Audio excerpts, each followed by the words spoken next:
Bueno, muy buenas tardes nuevamente a todos y a todas. Es un gusto estar hoy aquí compartiendo en esta mesa de diálogo virtual en el que estaremos reflexionando sobre el acompañamiento de las comunidades religiosas y ancestrales a las poblaciones vulnerables en la superación tanto de la desesperanza producida por la pandemia de COVID-19, en el apoyo a la restauración no solamente personal, sino también de las comunidades, y en particular de aquellas comunidades que no se deben dejar atrás en este contexto. Y sobre todo, destacar la importancia de que las personas que están más atrás y aquellas que están todavía aún más atrás en el concepto amplio de los derechos humanos, no deben ser alcanzadas, porque si no, nuestra región y el mundo no va a lograr cumplir lo acordado en la Agenda 2030 para el desarrollo sostenible.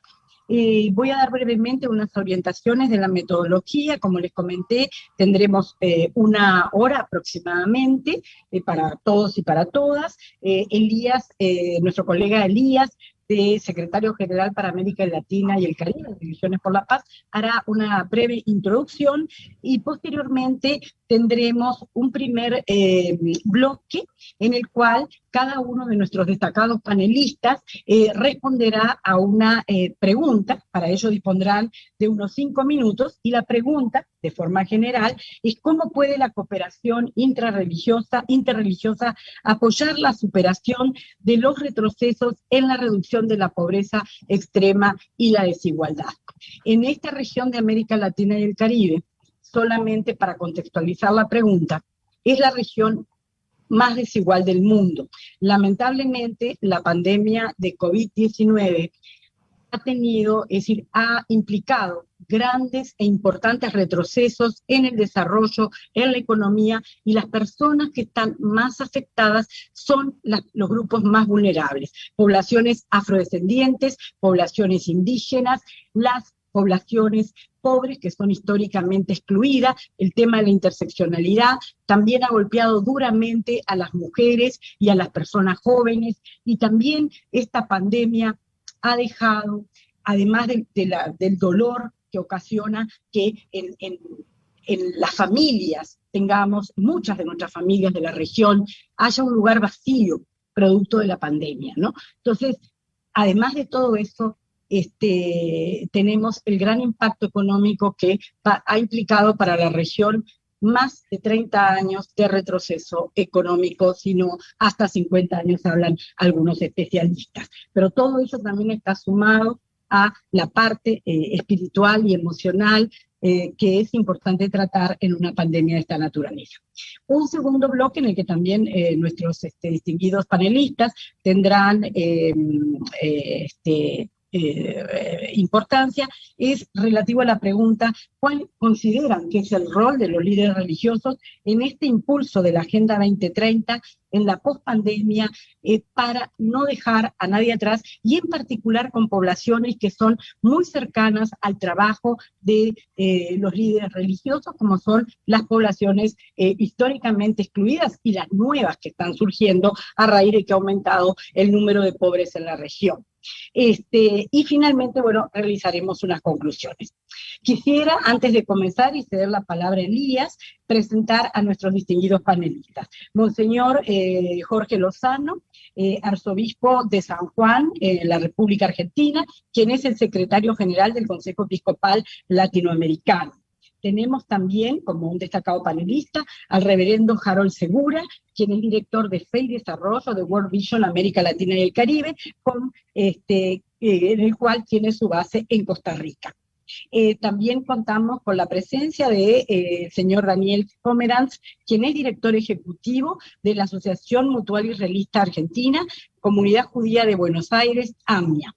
También la presencia del Sheikh Suleimán, quien es secretario de la Asociación Musulmana de Barbados y director regional caribeño de la Organización Islámica para América Latina y el Caribe. Y por último contamos con la presencia del señor Luis Maldonado, quien hace más de 40 años está vinculado al movimiento indígena ecuatoriano y latinoamericano. Bueno, a todos ellos nuestra más cordial bienvenida. Entonces, dicho esto, adelante, Elías. Bueno, muchas gracias Cecilia, muchas gracias a todos y todas por compartir con nosotros este evento paralelo, que es parte del programa de actividades del Foro de los Países de América Latina y el Caribe para el Desarrollo Sostenible, su cuarta reunión, nuestro espacio regional para el seguimiento y la revisión de los Objetivos de Desarrollo Sostenible. Este evento, como todos saben, ha sido organizado por la Alianza Interreligiosa para la Agenda 2030, que reúne a un grupo de organizaciones basadas en la fe en la región, que busca impulsar la Agenda 2030 sumando nuestros aportes y elevando nuestras voces proféticas como organizaciones basadas en la fe para contribuir al cambio transformador que responda a la situación de discriminación, desigualdad y exclusión de los pobres, marginados y excluidos en América Latina y el Caribe, que como bien explicaba Cecilia, lamentablemente toda esta situación ha empeorado enormemente como resultado de la pandemia. Todos sabemos que hemos retrocedido más de un decenio en la lucha contra la pobreza y nos encontramos actualmente con niveles de pobreza extrema sumamente alarmantes.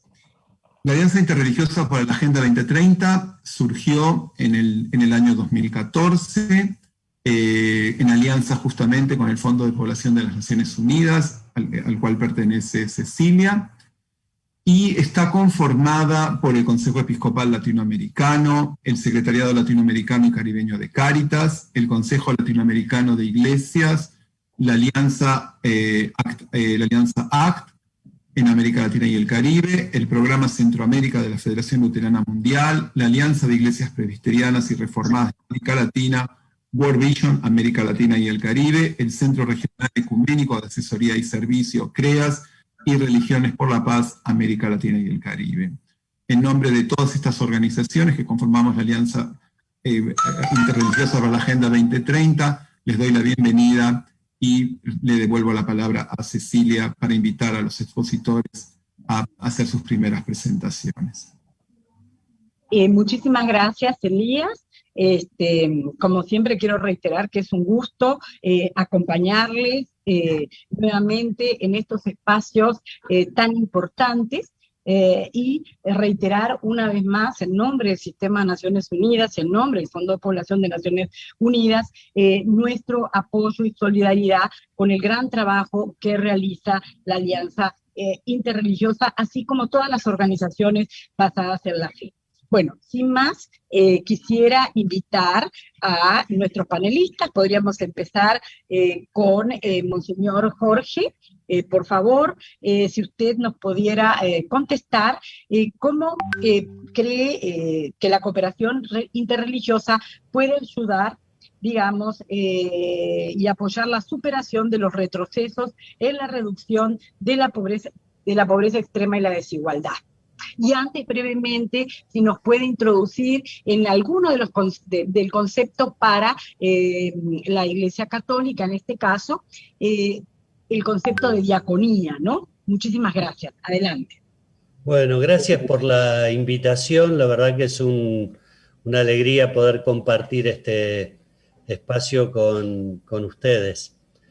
Para la Iglesia Católica, la diaconía hunde sus raíces en lo que tiene que ver con el servicio, ya desde la tradición bíblica, lo que hace al cuidado del pobre, la viuda, del extranjero, de los huérfanos, particularmente podríamos decir los más desprotegidos, los más desposeídos de la sociedad, y esto como un deber religioso, no solo como un deber ético, sino vinculado a la propia experiencia de fe.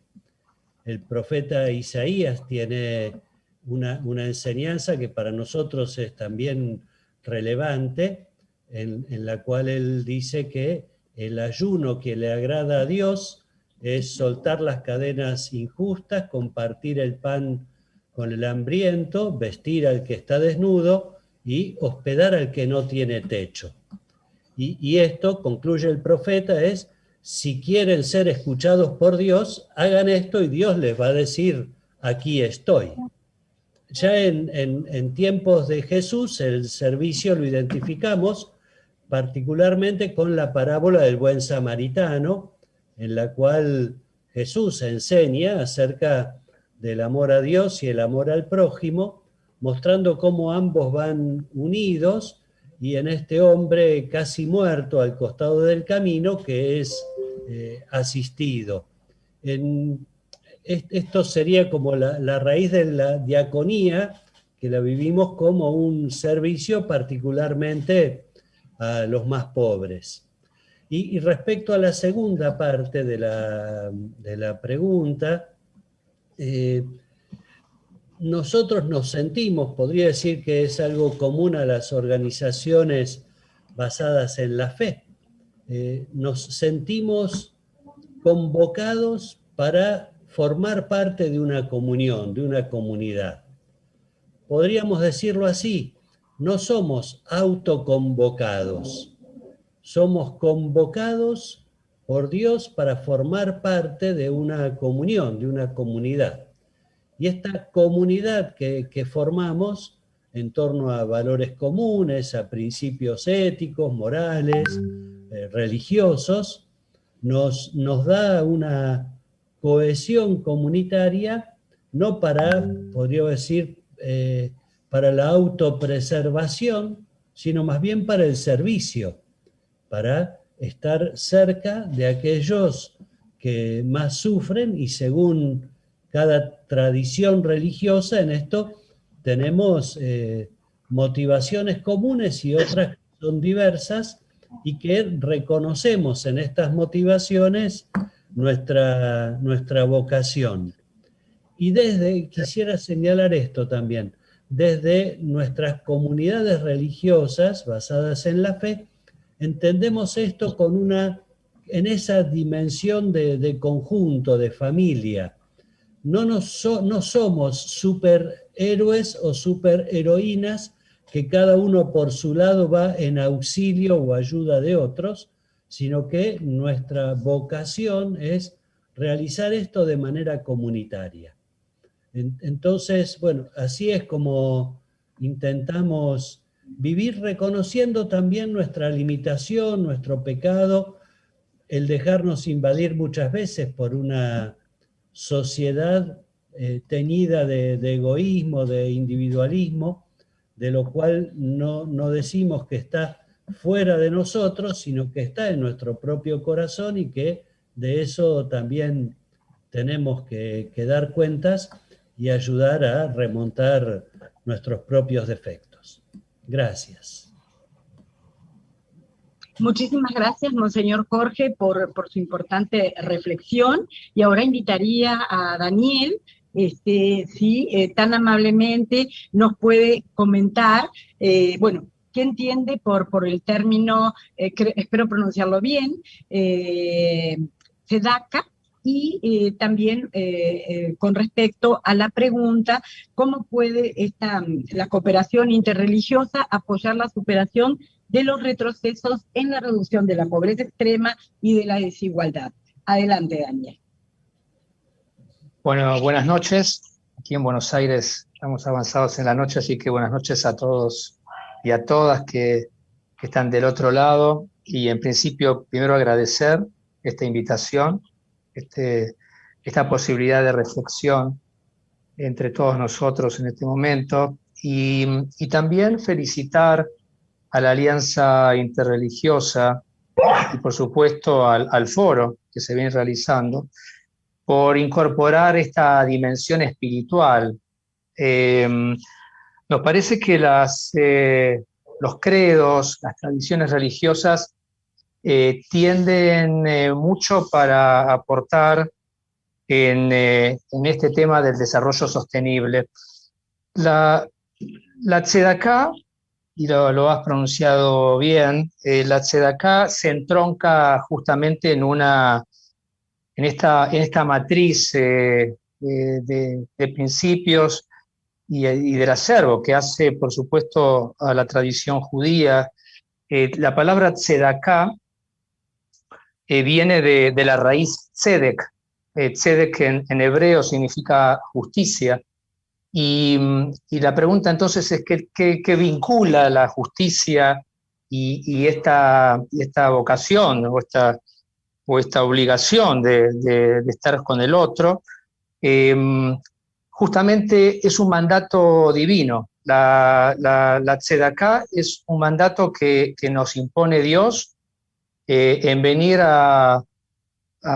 justamente a solventar, a ayudar, a estar junto con el otro. No es una decisión individual, sino que es un mandato que todos en comunidad debemos llevar adelante. La tzedaká es parte central de toda conformación comunitaria. En cualquier lugar donde haya una comunidad judía habrá seguramente un trabajo vinculado con la tzedaká. Justicia en el sentido de restitución también en una revisión quizás más contemporánea, es decir, de restituir al hermano aquello que necesita, que no tiene, y que todos comunitariamente estamos obligados justamente a aportar. Como toda tradición, se entroncan con nuestras fuentes. En el Levítico, en el libro Vaikra, de la Torá, del Pentateuco, y Shamó, en hebreo, se menciona claramente la obligación de dejar una porción del terreno, de aquella parte que se cosecha, justamente sin levantar para que el peregrino o la persona necesitada pueda justamente tomarlo y de esa manera sobrevivir. Ha habido a lo largo de los años una profunda reflexión por parte de diferentes personas y por supuesto de rabinos, uno en particular, Maimónides, que nació en España y que en el siglo XII inclusive nos propone niveles diferentes de tzedaká, de qué manera justamente hacer acto del concepto de tzedaká, y propone una gradación. Todas son formas diferentes de llevar adelante el concepto de tzedaká, pero propone formas más altas, más elevadas de llevarlo adelante. La manera más elevada de estar con el prójimo, con el otro, es justamente el del dar trabajo, es decir, de la posibilidad de desarrollar a través de diferentes formas, dar trabajo concretamente, darle trabajo a alguien o asociarse a ese otro o darle un préstamo justamente para que pueda en forma individual salir de la situación a través del apoyo justamente que le podamos prestar. Un segundo nivel de tzedaká, yendo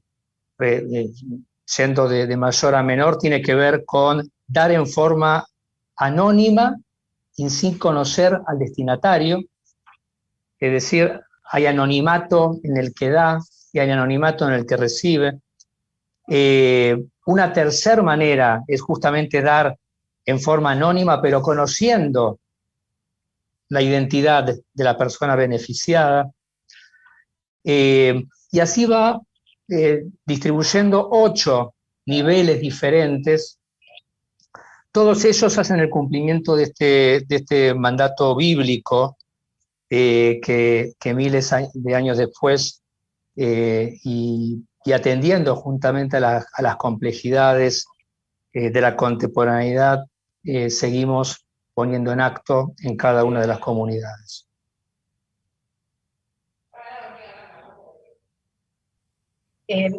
Muchísimas gracias, Daniel.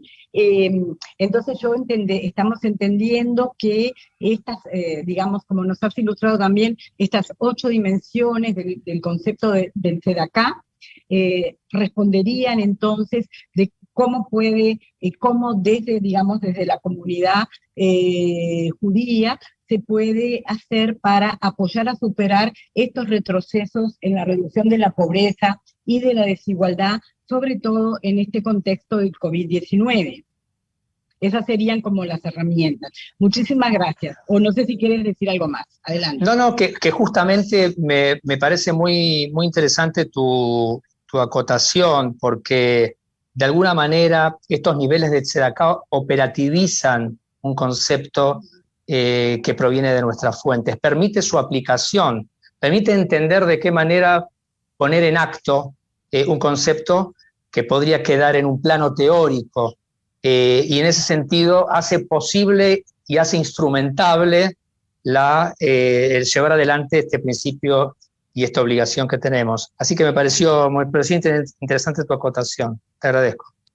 Muchísimas gracias, Daniel. Para mí ha sido muy ilustrativo. Conocía el concepto que en una oportunidad mi amigo Elías me lo detalló, pero me ha gustado mucho estas dimensiones porque también la pobreza es multidimensional. Y entonces este tipo de enfoques, que también son interseccionales, pueden realmente apoyar aquellos millones de personas que hoy en América Latina y el Caribe están confrontando, es decir, no solamente niveles de pobreza, sino también de exclusión y de marginación y una negación al cumplimiento de uno de, como decía Monseñor Jorge recién, que hay una serie de valores y de principios éticos que se comparten, y dentro de esos valores y principios éticos está lo relacionado con los derechos humanos que son inherentes a las personas.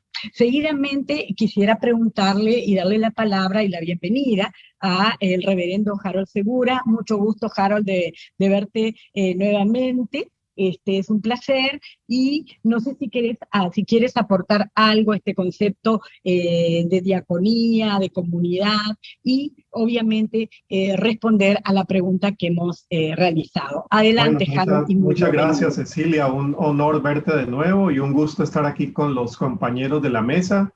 Y muchísimas gracias a la Alianza por esta invitación tan honrosa. Sí, me voy a referir al tema de la diaconía. Y ya notarán todas las coincidencias que tenemos evangélicos y católicos al respecto, puesto que partimos del mismo texto sagrado. La palabra diaconía proviene del idioma griego y no significa otra cosa que la acción de servir, así como el sustantivo diácono significa una persona que sirve, un servidor o servidora. En la tradición del Segundo Testamento se presenta como una virtud característica de quienes siguen a Jesús, quien para ellos es, por cierto, el servidor por excelencia. Estamos aquí entonces para hablar del servicio desde la perspectiva de las comunidades evangélicas, que, según el valor cristiano de la diaconía, nos compromete a participar en las acciones de recuperación en este periodo de pandemia y en el que vendrá posterior a él, pospandemia. Ese vocablo, que aparece en repetidas ocasiones en la segunda parte de las escrituras cristianas, tiene como referencia la vida y las enseñanzas de Jesús, el de Nazaret.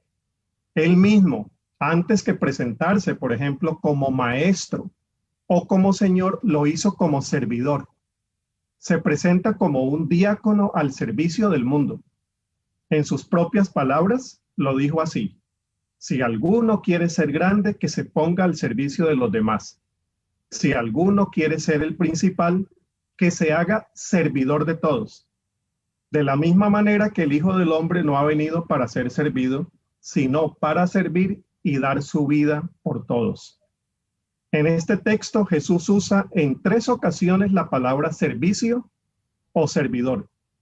Y en una, donde algunos de los traductores usan la misma palabra servidor, la verdad es que Jesús usa otra aún más comprometedora, que es la palabra esclavo. Un servidor al nivel de un esclavo. Pero servir, en el más amplio sentido del término y según la extensa historia de nuestra fe, no se restringe solamente a los aspectos puntuales, siempre necesarios de la llamada caridad cristiana o asistencia solidaria individual a las personas en situaciones de vulnerabilidad. El principio diaconal va más allá. Tiene también amplias connotaciones sociales y políticas que nos invita a actuar como agentes de transformación en nuestras realidades estructurales. Por la diaconía, se nos invita a atender con compasión a los enfermos en la pandemia, pero también por esa misma diaconía a sumar voluntades para que todos los enfermos por igual reciban atención médica de manera oportuna, eficaz y digna. El ejemplo de Jesús vuelve a resonar.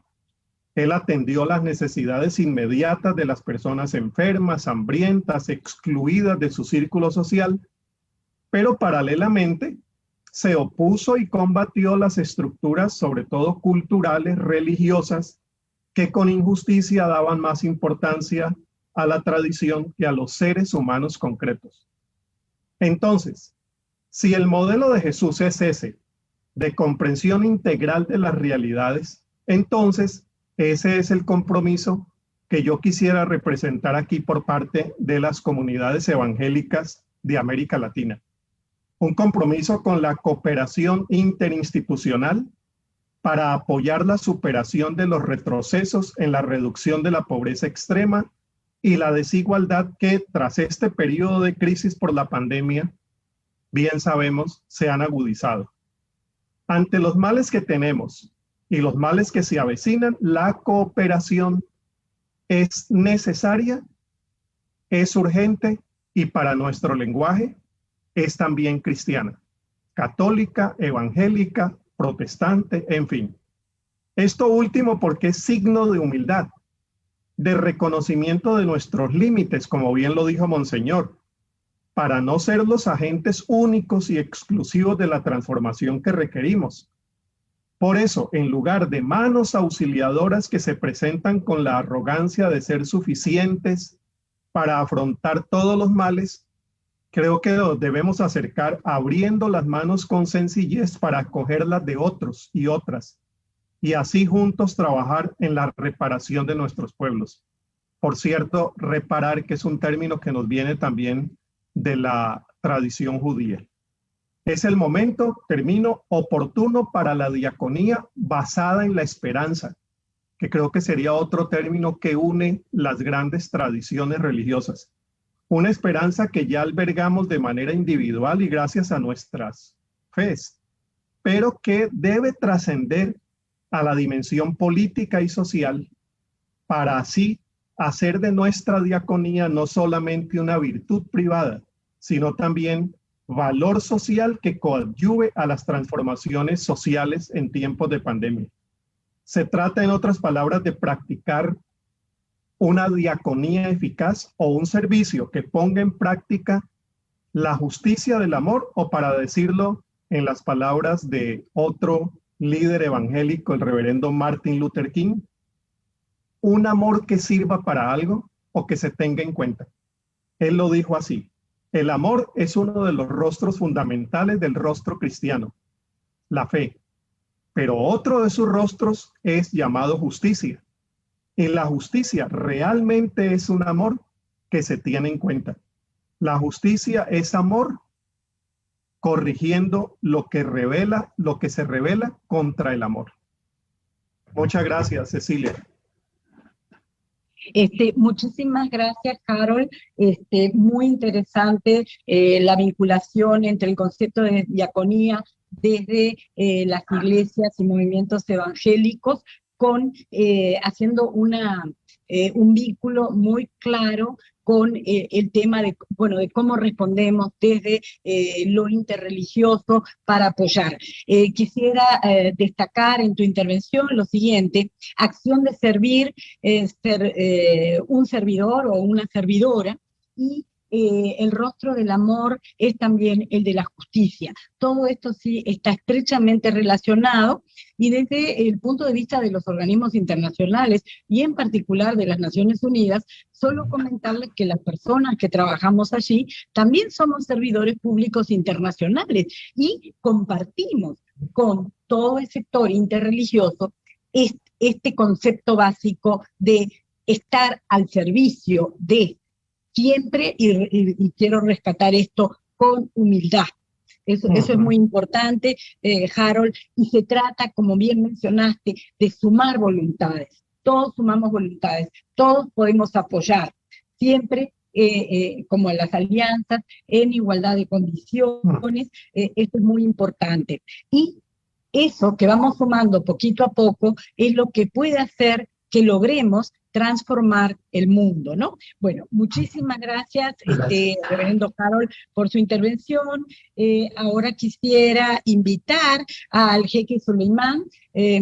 Suleimán, please, go ahead. Shalom, salam, peace upon everyone here this evening.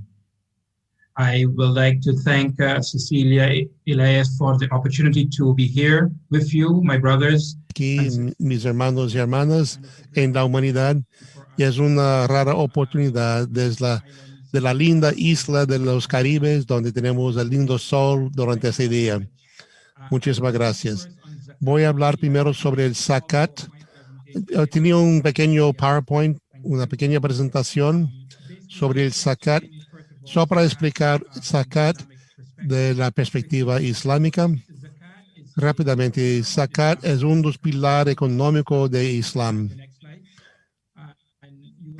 Y puedes mirar que es uno de los 5 pilares fundamentales del Islam. Zakat significa una manera de purificarse y purificar su riqueza.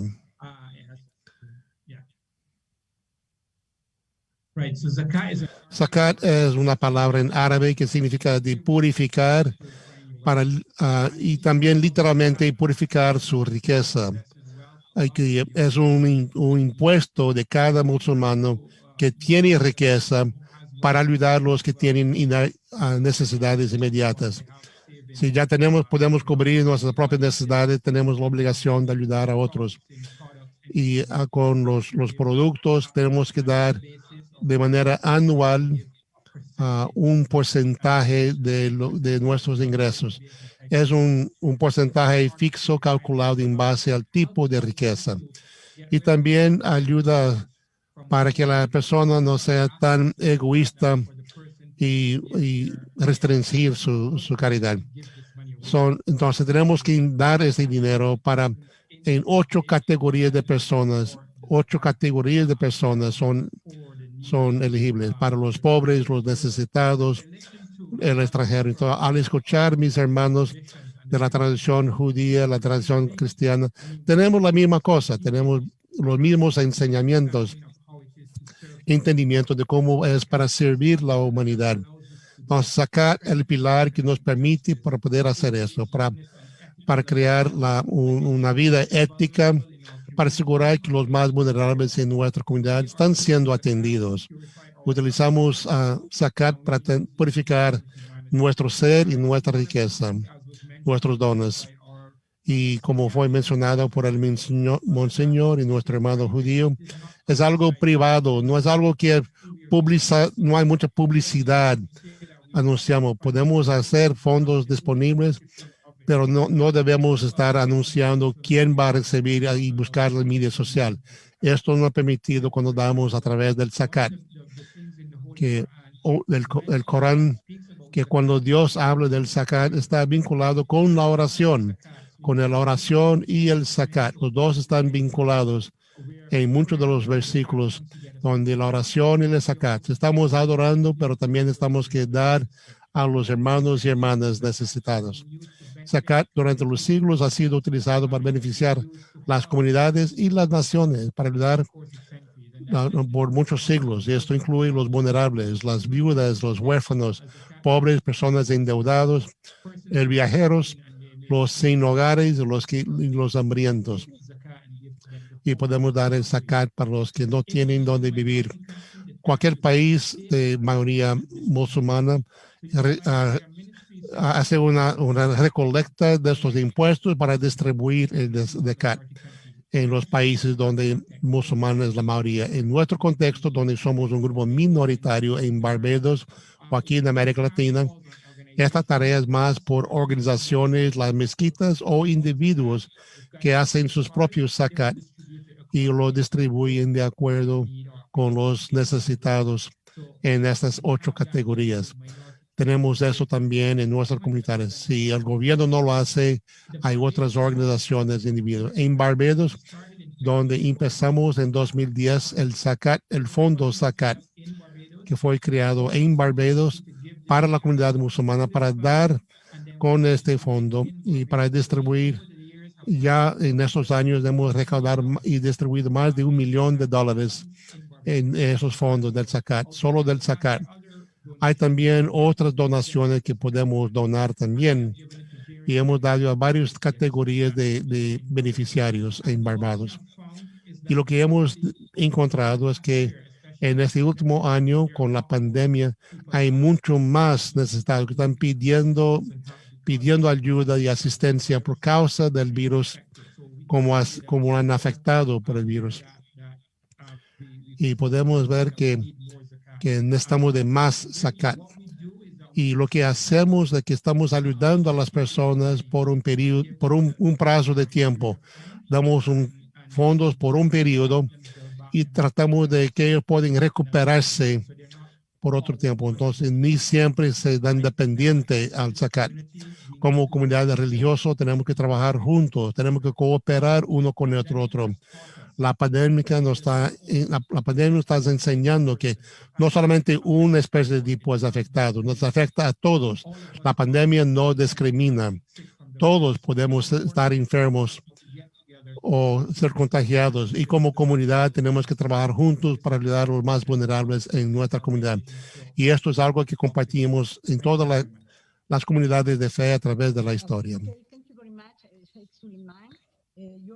Presentation is Muchísimas gracias por su presentación. And now I switch to Spanish. Nuevamente, muchísimas gracias, Sheikh Suleiman. Thank you very much. Ha sido muy interesante la conceptualización para el Islam sobre el zakat, que coincidentemente con la religión judía también tiene 8 dimensiones, ¿no? Lo que nos habla de que siempre todas las religiones de origen judeo-cristiana, todas judeo-cristianas, islámicas, monoteístas, siempre tenemos una misma raíz y compartimos también valores y principios que son comunes en beneficio de las personas y de las comunidades, ¿no? Que es el concepto que he tomado de su participación. Muy interesante el modelo de Barbados con la creación de este fondo que hemos visto que ha logrado recolectar más de $1 millón, y quisiera destacar lo que usted ha mencionado, y es la importancia de cooperar juntos porque la pandemia no discrimina. Lamentablemente la pandemia no discrimina, es decir, atraviesa todas las clases sociales, pero obviamente para aquellas personas que son más vulnerables y excluidas, evidentemente el impacto siempre es muchísimo mayor, ¿no? Entonces, nuevamente, Suleiman, muchísimas gracias, y ahora quisiera invitar a nuestro panelista, el señor Luis Maldonado, quien también es subsecretario nacional para los pueblos y movimientos sociales, pueblos indígenas y movimientos sociales de la Secretaría, que él es viceministro, ¿no?, de la Secretaría de Derechos Humanos de Ecuador. Adelante, Luis, por favor. Muy bien, muchas gracias. Muy buenas noches con todos y todas. He escuchado con mucho detenimiento las exposiciones que han realizado. Me parece muy interesante. En realidad, no conocía, y estos espacios precisamente ayudan a comprender las diversas ideas y doctrinas que tienen las diversas religiones. Yo no profeso ninguna religión. Soy de origen quichua, del pueblo Otavalo del Ecuador, y quiero hacer un aporte especialmente en lo que me han pedido en dos aspectos. Lo primero sobre el concepto de lo que es el AINI o el Randi o en español el principio de la reciprocidad. Y por el otro lado, señalar algunas cuestiones rápidas relacionadas a la situación del COVID-19 y el impacto que se tiene en las comunidades de pueblos y nacionalidades de mi país. En relación entonces, entrando en el tema, quiero decir que en relación a los pueblos y nacionalidades, y particularmente quichuas, para poder encarar esta situación del COVID-19, el primer elemento que tenemos que tomar en cuenta es el reconocimiento que debe haber de parte de la sociedad nacional y del Estado sobre el reconocimiento como pueblos indígenas y sus derechos. Si no se toman en cuenta estos elementos, es decir, los derechos tanto individuales como colectivos, obviamente no se va a impulsar un proceso pues, de superación de la situación en la que se encuentran los pueblos indígenas. Y por el otro lado, el tema de la economía, ¿no? Generalmente desde fuera, diríamos, lo que siempre se piensa es los pueblos indígenas es la población más pobre y por tanto, ¿qué hacemos para poder ayudarles en esta visión más de, digamos, de caridad, de solidaridad con los pueblos indígenas? Y nosotros lo que estamos planteando es más bien el fortalecimiento de nuestras propias instituciones. Y una de estas instituciones que nos posibilitará y pues ha posibilitado en varios siglos, digamos, de dominación y de exclusión, es precisamente el AINI o la reciprocidad, ¿no? Como como una institución que constituye lo que sería la economía de la reciprocidad, ¿no? O la economía indígena quichua, podríamos decir en este caso. ¿En qué consiste este principio de la reciprocidad? Esto lo encontramos en la vida, cotidiana en las comunidades. Consiste en el principio de saber dar para recibir. Es decir, es una práctica cotidiana, no es, digamos, es un mandato, diríamos, una práctica social, si se quiere, en el que un individuo permanentemente aporta, da, ¿no es cierto? Y en la medida que da, recibe. Es decir, este acto de dar permanentemente ha posibilitado que a pesar de las condiciones de pobreza al que se ha recluido a los pueblos y nacionalidades indígenas, una familia indígena, por ejemplo, puede hacer una fiesta de 3 días, ¿no? Lo que no es posible en una persona individual en una ciudad o en la cultura occidental que tiene como base al individuo, ¿no es cierto? En este caso, una familia, por más pobre que sea, puede hacer una fiesta de 3 días abierta para toda la comunidad. ¿Cómo es posible si se supone que los indígenas son pobres y pueden hacer esto? Esto se da porque en la medida que se da, se recibe, y mientras más da, más recibe. Y esto tiene también implicaciones, no solamente, digamos, de un sistema económico, sino también de un prestigio social y político. El líder, ¿no es cierto?, de una comunidad es la persona que precisamente practica la reciprocidad, ¿ya? Por otro lado, desde un enfoque económico, podemos decir que la reciprocidad es el acto permanente de redistribución. Este acto de redistribución permanente es el que posibilita un nivel de equilibrio también social, ¿no? Que es importante, porque no está enfocado en el principio, por ejemplo, capitalista, de la sociedad capitalista, que es acumular, y de lo que es el excedente, entonces, o lo que tienen abundancia, a través de la solidaridad, ¿no es cierto?, entrega algo de lo que tiene. en este caso no, es una redistribución permanente, ¿no? Esa es la diferencia fundamental. Incluso existen instituciones como la fiesta, en el que se identifica, por ejemplo, a la persona que ha tenido dentro de la comunidad un crecimiento, podríamos decir, económico importante, entonces a él se nombra como el prioste, ¿no es cierto?, el principal de la fiesta, para que éste, con toda su familia, redistribuya lo que tiene en abundancia. Ese es un principio importante de la comunidad. Entonces, en realidad, esta es una institución económica. El problema grave que hemos tenido es que generalmente en los proyectos incluso de desarrollo para los pueblos y nacionalidades, lo que hacemos es promover cómo se articula a la economía capitalista, a la economía de mercado, pero no hemos fortalecido las instituciones propias como la que estoy hablando en este momento. Finalmente, quiero decirles que, por ejemplo, en los quichuas no existe una palabra para designar pobreza, no hay esa palabra.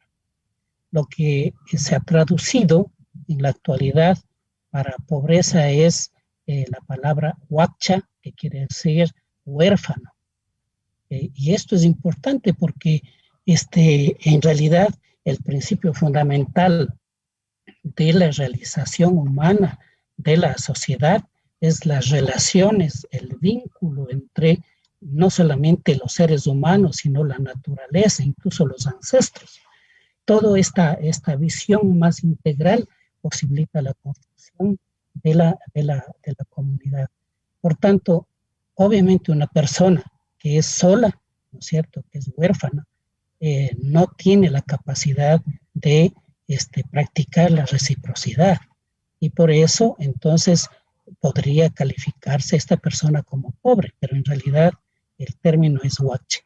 Entonces, para concluir un poco ya con el segundo punto que me había comprometido en desarrollar, es que por eso lo que los pueblos indígenas plantean, ¿no es cierto?, no es la benevolencia ni la caridad, ¿no es cierto?, de la sociedad dominante, de las instituciones, sino que se permita a los pueblos indígenas el ejercicio pleno de sus derechos, tanto de los derechos individuales que tiene como cualquier ciudadano, ¿no es cierto?, en cualquier estado, pero también los derechos colectivos que les va a posibilitar potenciar sus propias instituciones, ¿no?, y resolver los problemas que tenemos, porque el tema de la pobreza en la actualidad precisamente es que se ha orientado a la destrucción de las instituciones propias para articular de manera individual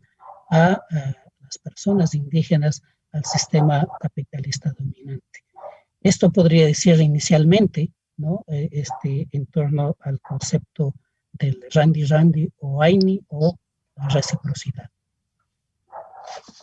Luis, muchísimas gracias por su intervención, realmente muy, muy enriquecedora, introducir, es decir, compartir con todos y todas los que estamos hoy aquí en esta mesa redonda el concepto de la INI o en quichua, o sea, bueno, a lo mejor mal pronunciado, mis disculpas, en realidad el concepto de la reciprocidad, ¿no? Y usted ha dicho muy bien, y quiero resaltar lo relativo a la vida cotidiana de las comunidades, saber dar para recibir, es decir, se habla también de esta familia indígena, y me encantó muchísimo, y disculpe que sea tan franca, ese ejemplo de dar esa fiesta de 3 días, ¿no? Es decir, eso es un poco que a veces nosotros desde otras perspectivas, otras lecturas, podemos pensar que no, pero sí también muy importante la alusión al reconocimiento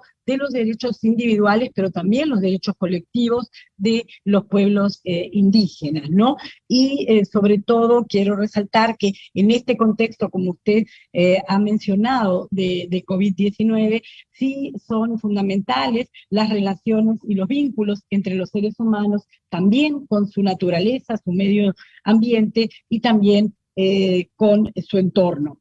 Y ha dado, me ha gustado mucho también, y es muy interesante, la conceptualización de que para describir, digamos, la terminología de pobreza en idioma español, en quichua se utiliza un término que es huachi, huérfano, ¿no? Y realmente eso me hace pensar en las personas que lamentablemente hemos perdido a causa de la pandemia del COVID, es que prácticamente quedaron huérfanas en el momento de su partida, ¿no?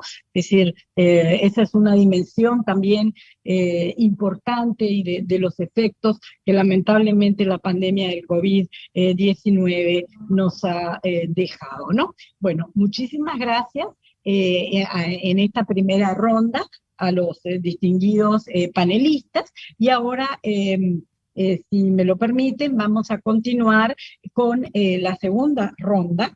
Estamos un poquito sobre la hora, pero creo que ha sido muy rica la discusión hasta el momento, ¿no? Entonces, teníamos otra pregunta para esta parte de la conversación, que ¿cómo ven ustedes o cuál sería el rol de los líderes religiosos para impulsar los objetivos de desarrollo sostenible o el cumplimiento, o de manera más amplia, el cumplimiento de la Agenda 2030 en el periodo de la pospandemia? Nuevamente, le pido amablemente la respuesta a Monseñor Jorge. Adelante, Monseñor.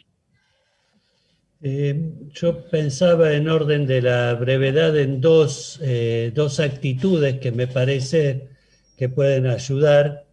Uno es la dimensión profética que tienen nuestras comunidades de fe para denunciar las situaciones de exclusión, de acumulación de riqueza en pocas manos, que es lo que impide que puedan alcanzarse estos objetivos, tanto en el plano de las comunidades como en lo que hace al cuidado de la casa común. Entonces, profetismo, denuncia y anuncio. Y una segunda línea es estar cerca de los que están más atrás. Hace unos años escuchaba un ejemplo en un panel donde decían que en una carrera en la que competimos todos salimos del punto cero. Sin embargo, en la carrera de la vida, mañana no todos van a partir del punto cero. Algunos van a estar más atrás, dentro de una semana, si volvemos a empezar, otros van a seguir estando más atrás. Entonces, saber que cada año, cada semana, cada encuentro que tenemos, no volvemos todos al punto cero, y nuestro compromiso como líderes de comunidades de fe, estar cerca de los que están más atrás. Muchísimas gracias, Monseñor. Entonces ahora le pediría a Daniel que así brevemente, como ha hecho Monseñor Jorge, nos dé sus reflexiones, ¿no? Adelante. Sí, gracias. En principio, coincidir con esta dimensión profética, es decir, el resguardo de los valores y justamente la difusión de los mismos en las sociedades en las que vivimos, me parece que es una de las formas. La segunda, se me ocurre, tiene que ver con la cooperación. Esto fue mencionado por algunos de los otros panelistas, lo mencionó el reverendo Segura, también lo mencionó Luis cuando, no en forma directa, pero en forma indirecta. En la Argentina existe una tradición de diálogo y cooperación entre las diferentes tradiciones religiosas. En este sentido, nos congratulamos y estamos como orgullosos de cierta tarea, de tarea en común que realizamos en forma conjunta. Y hay una iniciativa que me parece que es ejemplificadora que se dio durante la pandemia y que se llamó en la Argentina Seamos Uno. Seamos Uno fue una iniciativa que creo que fue inspirada inicialmente por la iglesia y por un conjunto de donantes, pero finalmente terminó confluyendo en una unión de tradiciones, diferentes tradiciones religiosas, por supuesto empresas, por supuesto donantes individuales, por supuesto voluntarios. Es decir, se fue amalgamando un programa que terminó luego de no muchos, pocos meses de tarea, una distribución de 1 millón de prestaciones alimentarias que llegaron a 4 millones de personas. Y esto fue posible gracias a justamente esta inspiración que provino de los credos, justamente de nuestras tradiciones, pero a las cuales se fueron sumando otros actores. El mundo de la empresa, por supuesto, poniendo productos y poniendo justamente la posibilidad de una logística que haga llegar estas prestaciones. El Estado, identificando cuáles son los territorios más necesitados a los cuales había que llegar, organizaciones sociales como bancos de alimentos, que tienen una experiencia amplísima, a la hora del trabajo, voluntarios individuales, personas que se postularon y por supuesto donantes, la posibilidad de acercar recursos materiales que pudieran posibilitar este programa. A mí me parece que es un ejemplo maravilloso en la cual de colaboración entre las tradiciones religiosas, la unión con el Estado, con la sociedad, esta articulación que en definitiva no hace otra cosa que cumplir estas diferentes formas de restitución, llamados zakat o tzedaká o diaconía, o la que mencionaba Luis. Son diferentes maneras de acercamiento al prójimo, al otro, al que necesita. Quiero aprovechar para agradecer en esta última intervención una vez más la posibilidad de esta presencia en el día de hoy, en la cual nos vamos no solamente con una posibilidad de haber hecho uso de la palabra, sino de haber aprendido, y esto es una oportunidad que nos lo han brindado. Así que agradecemos. Muchísimas gracias, Daniel, y ahora seguidamente Harold.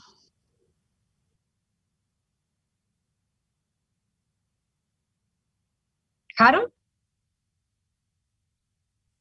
Perdón, Cecilia, sí. Sí. No.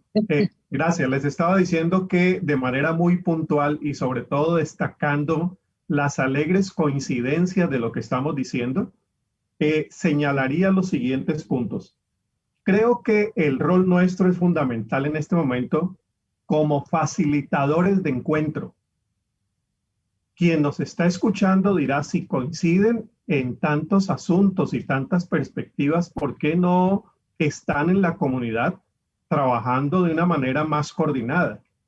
Bueno, las razones son históricas, son culturales, pero yo creo que un rol fundamental, si es que no lo hemos jugado en la pasada década, tenemos esta década para recuperarnos y demostrarle a la sociedad que podemos unir manos, no solamente a partir de lo que creemos, que muchas veces nos divide, sino también a partir de lo que queremos, una sociedad más digna, una sociedad más justa, donde nadie se quede atrás. Y creo que el rol autorizado de los líderes religiosos juega un papel también determinante en ese objetivo. En segundo lugar, mencionaría la importancia que tiene el líder religioso en cuanto al mensaje que transmite y la palabra religiosa que da a sus comunidades. Las investigaciones rápidas que se hicieron por organizaciones internacionales sobre el lugar que tienen los líderes religiosos en la pandemia nos sorprende y nos anima a que esas palabras nuestras, esos mensajes, esos sermones, esos textos religiosos que escribimos o pronunciamos, ofrezcan esperanza, orienten a la comunidad, ayuden y no desorienten, como infortunadamente muchas veces sucede. Si tenemos una palabra que las comunidades respetan y valoran, usemos bien esa oportunidad para transmitir esperanza, cuidado, autocuidado y el cuidado hacia los demás. Entonces, la parte de transmisión de mensaje, creo que allí hay una oportunidad también definitiva. La investigación dice que se le cree mucho más al sacerdote, al imán o al rabino o al sacerdote que muchas veces al alcalde. Entonces, esa palabra puede ser mejor aprovechada. Por otro lado, para no dejar por fuera el sentido de caridad, de solidaridad, movilizadores de cuidado, movilizadores de sociedades más tiernas que se cuidan, se protegen, se ayudan. Me gustó muchísimo el concepto que nos transmitieron del Islam, esto de poder contribuir para todos, pagar ese impuesto solidario. La comunidad judía, lo que nos dice también va en ese mismo sentido de cómo podemos brindar la asistencia inmediata que no resuelve los grandes problemas estructurales del Estado, pero resuelve la necesidad inmediata de una familia para pasado, mañana o para hoy. Entonces, ese aspecto de solidaridad que se está viendo entre comunidades religiosas de todas nuestras confesiones. En el caso evangélico, estoy mucho más cerca de ellas, conozco lo que se está haciendo precisamente en las comunidades más vulnerables. Sobre todo también entendiendo que nuestras comunidades de fe no solamente tienen que solidarizarse con el que se quedó atrás, sino que formamos parte muchas veces de quienes están atrás. Son las comunidades que están en pueblos indígenas, afrodescendientes o pueblos en situaciones de mayor vulnerabilidad. Allí hay una parroquia, allí hay una comunidad de fe que transmite esperanza y que esa identificación resulta muy natural incluso por su ubicación geográfica.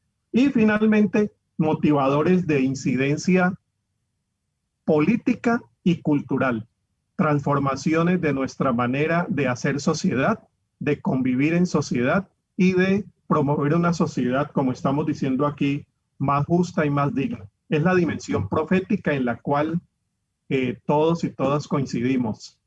Cecilia, muchas gracias. Muchísimas gracias, Harold. Ahora le pediría amablemente al Sheikh Suleiman una breve reflexión de esta pregunta. Adelante. I agree with all the panelists that have spoken before me. They have made very important points, and I want to say that the prophets that we all look up que todos también admiramos, Moisés, Abraham, Jesús, Mohammed, todos son ejemplos vivos de cómo debemos vivir en la humanidad. Y como líderes, al avanzar más allá de la pandemia, tenemos que salir a nuestras comunidades, ser parte de la comunidad, como nuestro hermano indígena está diciendo. Tenemos que ser parte de la comunidad. Estamos a este intercambio de estar dentro de la comunidad con ellos. Y eso es el ejemplo de los profetas. No se quedaron en la mezquita o el templo o la sinagoga. Salieron a la comunidad y nosotros como líderes también tenemos que hacer lo mismo. Ser parte de la comunidad. Como Harold dijo, los imams, sacerdotes, rabinos, líderes son respetados en la comunidad. Pero tenemos que merecer ese respeto de ser parte de la comunidad, de estar con el pueblo y hacer lo máximo para ayudar a los más vulnerables, a la gente que tiene más problemas en la sociedad. Es allá donde nuestra tarea y nuestro rol también. También quiero compartir lo que Daniel dijo. Hicimos lo mismo en nuestro país, donde grupos religiosos trabajaron con el gobierno para dar algún tipo de ayuda, alivio en la pandemia y después. Entonces, hicimos algo similar con Argentina, con cestas básicas de alimento. También hemos listo una línea telefónica que podemos trabajar juntos, donde la gente puede llamar con cuestiones emocionales, cuestiones mentales o cuestiones económicas. Pueden llamar y alguien puede responder y aconsejar cómo buscar ayuda que necesitan. Y las comunidades religiosas están uniéndose con el gobierno para poder estas atenciones.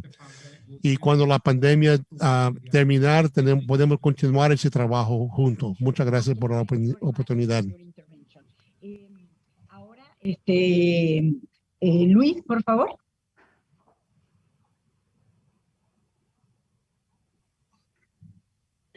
Muchas gracias.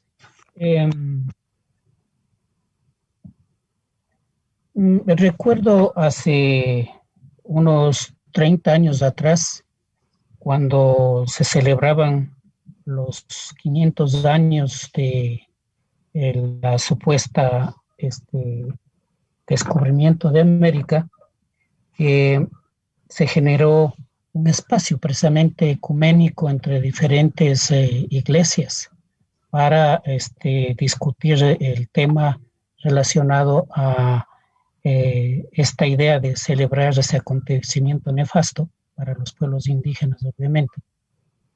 Y por otro lado, también hace una crítica, ¿no es cierto?, a las tesis, digamos, más dogmáticas, cerradas, que imposibilitaban el diálogo. Incluso se llegó a plantear la idea de la liberación, ¿no es cierto?, de la teología para pensar de una manera mucho más amplia.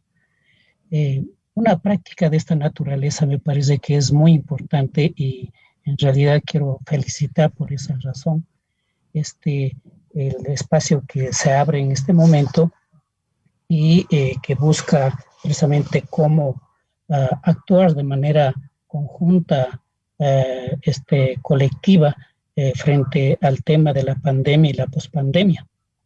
Entonces, esto en primer lugar. En segundo lugar, me parece que es importante señalar algunas de las líneas de trabajo, ¿no?, que responden a las problemáticas puntuales que se tienen en este momento, especialmente, reitero, en los pueblos indígenas. El primer tema, ¿no es cierto?, es que América Latina y el Caribe es la zona más golpeada por la pandemia, ¿no? América Latina, pues, según algunos datos, pues se afirma que constituye el 8% de la población mundial. Sin embargo, por los muertos por la pandemia, se llega al 28% del total de muertos en el mundo. Entonces, esta es una referencia realmente gravísima que hay que tomar en cuenta. Lo otro es que los pueblos indígenas, digamos, en los pueblos indígenas se ha profundizado las relaciones de desigualdad, especialmente por razones de el acceso, por un lado, a información, a los servicios de salud, a la cuestión alimentaria, etcétera, y en realidad no hay datos con respecto a este tema. Solamente tomar en cuenta que para el año 2019 el 46% de la población en América Latina de pueblos y nacionalidades estuvo en la pobreza y el 17% en la pobreza extrema. En este momento no conocemos sobre esa situación. También es importante tomar en cuenta que se ha generado situaciones de violencia en tres dimensiones. La primera, la violencia contra las mujeres, contra también los niños, especialmente en los problemas de acceso a la salud y a la educación, o las brechas de tecnología, de información, que van a tener un retroceso realmente muy grande, ¿no es cierto?, luego, digamos, en este momento, en la pospandemia. Y por el otro lado, también la situación de la proliferación del racismo, ¿no?, que es otro de los temas importantes que hay que tomar en cuenta. La lucha también contra las políticas extractivistas que van a, digamos, a promoverse con más fuerza en esta condición en la que estamos viviendo, ha llevado también a niveles de violencia en este momento, o sea, en esta situación de pandemia, que ha llevado a la criminalización de la protesta social y a la militarización también de los territorios, de las nacionalidades y pueblos. También se ha desestructurado las economías comunitarias, ¿no? Y esto es una de las situaciones gravísimas que hay que tomar en cuenta. Esto por señalar algunos aspectos, ¿no?, que deben tomarse en cuenta. Pero también en términos más generales, decirles que las ODS tienen una deuda pendiente con respecto a los pueblos indígenas, porque no están incluidos ahí la visión de los pueblos indígenas, los derechos colectivos, particularmente lo que tiene que ver, ¿no es cierto?, con el derecho a la libre determinación, los territorios, el tema de tierras y territorios. Y este va a ser uno de los temas fundamentales para el futuro, incluido el manejo de los recursos naturales. Y por eso, para concluir, quiero señalar simplemente que el trabajo pendiente entonces es trabajar sobre el tema de las ODS, realmente lograr que esto pueda integrarse dentro de las políticas públicas. Esto todavía no se ha avanzado, no hay planes concretos para la implementación de las ODS, y particularmente con relación a pueblos y nacionalidades indígenas, afroecuatorianas, ¿no?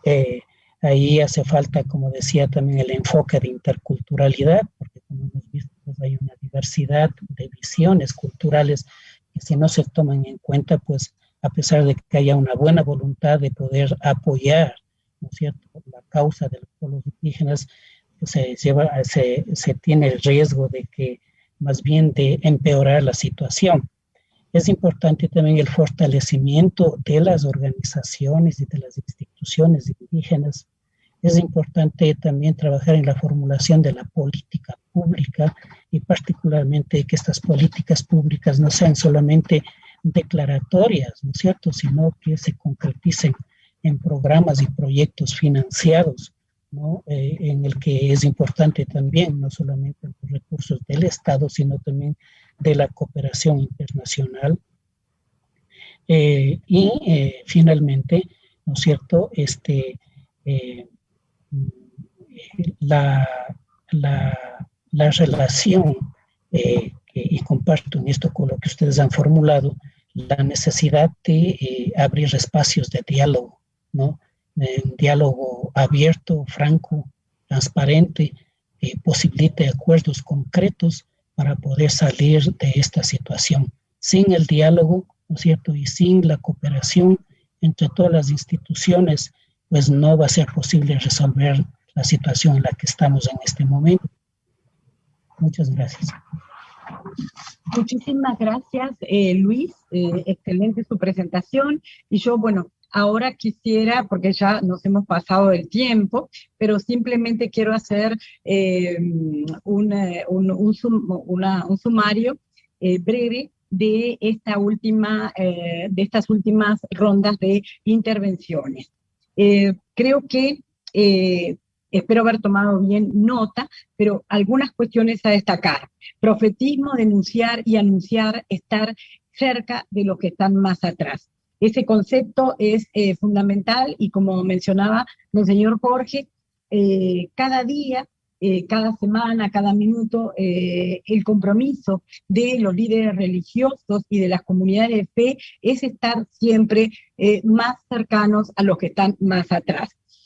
También retomar lo comentado por Daniel, que coincide con esa dimensión profética, pero también seguida de la cooperación, y destacar el ejemplo de Argentina, que logró de alguna manera la colaboración entre las confesiones religiosas, son diferentes formas de restitución, y en realidad es una excelente oportunidad que se tuvo para innovar en las alianzas, es decir, las comunidades religiosas, las diferentes confesiones, se suman al sector empresarial, al sector privado, pero también al Estado. Un modelo que es muy interesante como forma de lograr estar más cerca de cumplir con los principios de la Agenda 2030, sobre todo con no dejar a nadie atrás, y con los objetivos de desarrollo sostenible orientados el uno a la reducción de pobreza y los otros demás objetivos.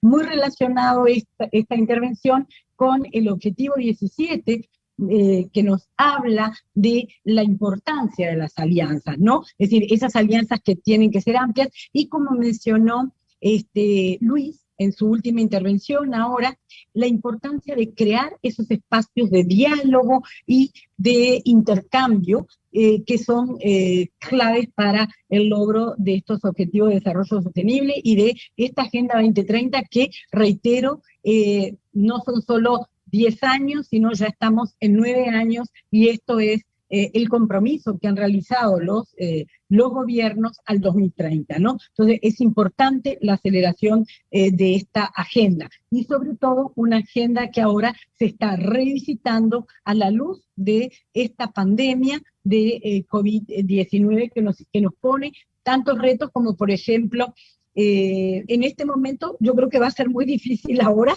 que cuando tengamos que volver a lo cotidiano de la presencialidad, que nadie nos iba a decir, ahora que estamos justamente a un año de la declaración de la pandemia, que íbamos a manejar tan fácilmente, muchos de nosotros, porque hay un gran porcentaje de la población que está excluido del acceso a este tipo de tecnología, pero la mayoría de los que trabajamos en desarrollo, gracias a Dios, bueno, a quien sea, tenemos acceso a la misma, ¿no?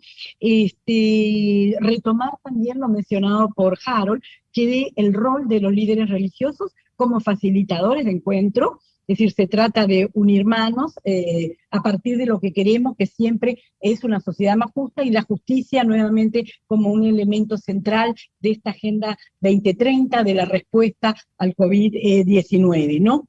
Y otro mensaje importante que quiero destacar es el uso de la palabra y la transmisión del mensaje. La responsabilidad o la corresponsabilidad que tienen los líderes religiosos para transmitir los mensajes que sean de manera coherente, que fidedignos, y en el caso de la pandemia, basados en la evidencia. Y como bien mencionó Harold, los estudios demuestran que efectivamente los líderes religiosos tienen muchísima credibilidad en estas comunidades que están muchas veces alejadas de cualquier acceso. Ahí hay un líder o una líder religiosa que transmite un mensaje importante, ¿no? El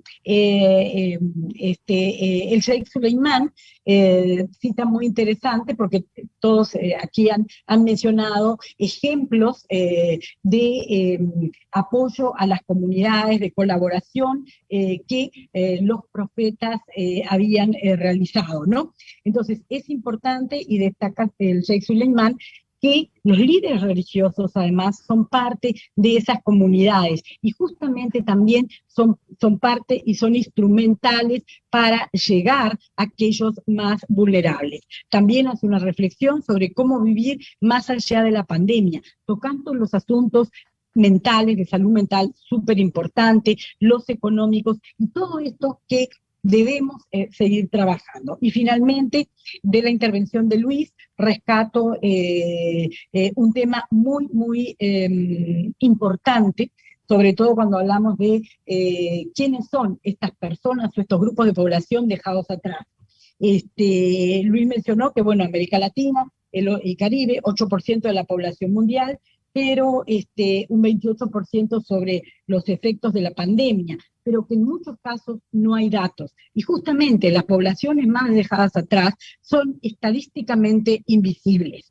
Y para eso, nosotros como Fondo de Población de las Naciones Unidas, hemos hecho en el último año un gran esfuerzo para visibilizar el impacto de la pandemia en varios grupos de población no dejados atrás. Uno ha sido, y todos estos estudios hemos realizado en conjunto con CEPAL, ¿no? La Comisión Económica para América Latina y el Caribe, junto con el Fondo de Población, varios estudios, entre ellos la matriz de desigualdades para las poblaciones afrodescendientes. Estamos concluyendo también, concluyendo, ya está en la última fase, una actualización sobre la situación de los pueblos indígenas en la región, vinculado con el impacto del COVID, y también de jóvenes afrodescendientes, y un tema muy importante que mencionó Luis, que es producto también de la situación del confinamiento vivido en la pandemia y debido también a las medidas de